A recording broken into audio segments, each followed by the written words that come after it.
जय श्री सद्गुरु देवाय नमः। जय श्री गणपति देवाय नमः। ओम नमः शिवाय। रुद्र संहिता कुमार खंड 11वां अध्याय।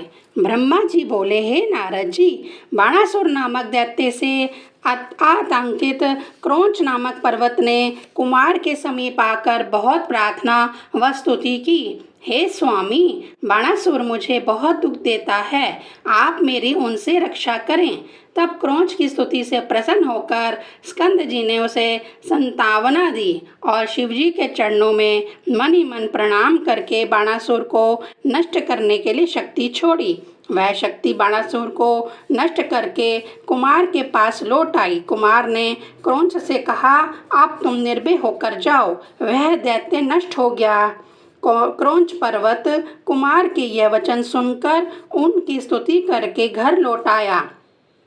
घर जाकर उसने शिवजी को प्रसन्न करने के लिए उनके 3 लिंगों की स्थापना की। प्रत्येश्वर, कपालेश्वर, कुमारेश्वर, यह तीनों ही लिंग सिद्धिदायक हैं। फिर गुरुदेव बृहस्पति को आगे करके सब देवों ने कैलाश जाने की इच्छा की, तो वहाँ प्रलंबम सुर नामक दैत्य उपद्रव करने लगा।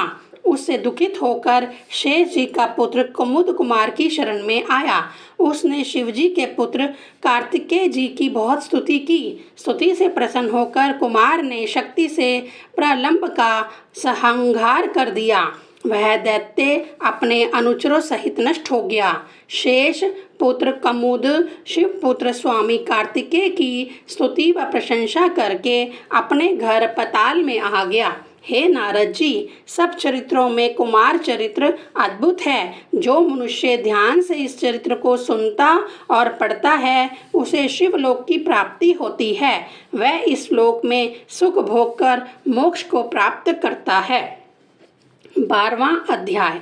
ब्रह्मा जी बोले, हे नारद, इस प्रकार दैत्य नाश के बाद सब देवताओं ने महाबली कुमार को कैलाश चलने की प्रेरणा दी। उनके कहने पर कुमार दिव्य विमान पर आरूढ़ होकर अन्य देवताओं के साथ शिवजी का गुणगान करते हुए कैलाश पर्वत की ओर रवाना हुए।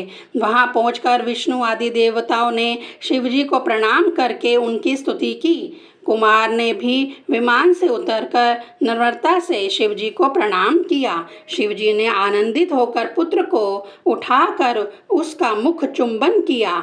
शिवजी व पार्वती जी को कुमार पर बहुत स्नेह हुआ। पार्वती जी ने भी कुमार को उठाकर गोद में बिठाकर प्यार किया व चुंबन किया। कैलाश पर्वत पर बहुत बड़ा उत्सव हुआ। जय जयकार व स्तुति शब्दों से आकाश गूंज उठा।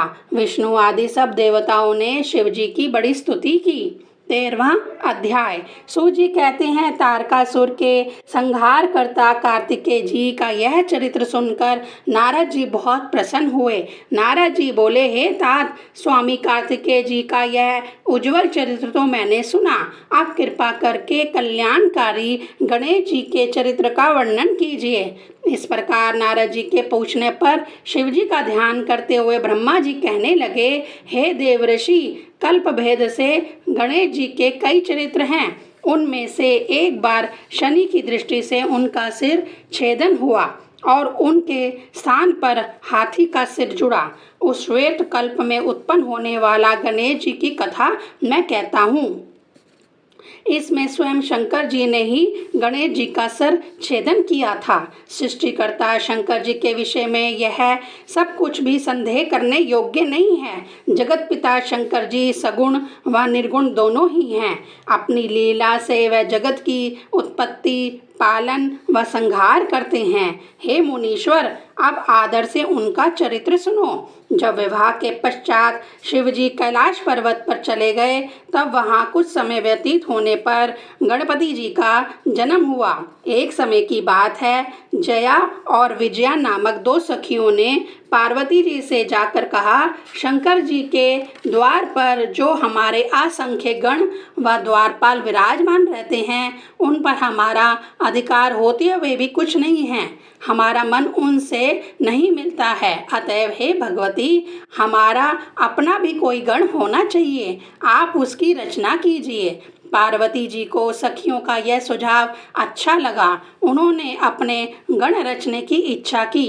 एक बार जब पार्वती जी स्नान कर रही थी, नंदी द्वार पर बैठा था, तब मना करने पर भी शिव जी हठपूर्वक अंदर प्रवेश कर गए थे और तब जगदम्बा को लज्जित होकर उठना पड़ा।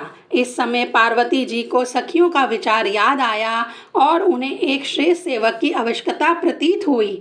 उन्हें एक ऐसा सेवक रचने की आवश्यकता प्रतीत हुई जो उनकी आज्ञा का सदैव पालन करे।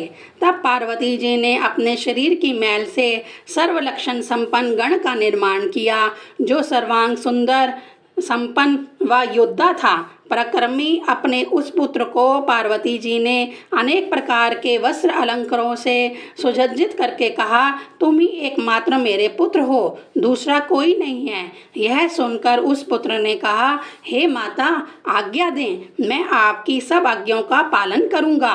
पार्वती जी ने कहा, तुम मेरे द्वार के रक्षक बनो। मेरी आज्ञा के बिना कोई कैसा ही क्यों ना हो, मेरे घर के भीतर ना आने देना। इस प्रकार आज्ञा देकर पार्वती जी ने गणेश जी के हाथ में एक लकड़ी दी और उसका मुख चूमकर द्वार पर नियुक्त कर दिया। गणेश जी माता की आज्ञा से द्वार पर बैठ गए। तब आश्वस्त होकर पार्वती जी फिर अंदर जाकर स्नान करने लगी। इसी समय शिव जी द्वार पर आ गए। शिव जी को देखकर गणेश जी ने उन्हें भीतर ना जाने दिया और कहा कि मेरी माता इस समय स्नान कर रही हैं, आप अंदर नहीं जा सकते, आप यहाँ से भाग जाओ। शिव जी ने कहा, हे मूर्ख, तू मुझे अंदर जाने से रोकता है? क्या तू नहीं जानता मैं परम पिता शिव हूँ? यह सुनकर गणेश जी ने शिव जी पर प्रहार कर दिया। शिव जी ने क्रोधित होकर कहा, हे मूर्ख गिरजापति शिव, मुझको तू नहीं जानता, तू मुझे अपने ही घर जाने से रोकता है। इस प्रकार कहते हुए शिव जी ने पुनः अंदर जाने की चेष्टा की, किंतु फिर गणेश जी ने लकड़ी से उन पर प्रहार कर दिया। तब क्रोधित शिव जी ने अपने गणों को आज्ञा दी कि इसे रोको और इस प्रकार शिव जी बाहर खड़े रहे। ओम नमः शिवाय।